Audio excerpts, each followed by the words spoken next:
कुरान पाक में कुल आयत की तादाद 6236 है। आयत कुरान का सबसे छोटा बेसिक यूनिट है और आयत की तालीफ से सूरतें वजूद में आती हैं।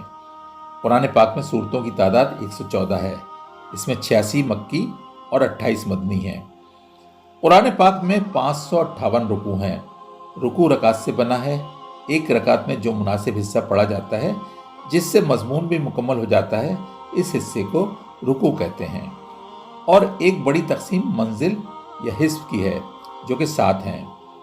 साहिब कराम रात के हिस्से में जो कुरान पाक की तिलावत फरमाते और फिर 7 दिनों में कुरान मुकम्मल कर लेते, इसे मंजिल कहते हैं। पहली मंजिल में 3 सूरतें, दूसरी में 5, तीसरी में 7, चौथी में 9, पांचवी में 11, छठी में 13 और 7वीं मंजिल में 65 सूरतें हैं। और बाद की तकसीम में कुरान पाक को 30 पारों में तकसीम किया गया।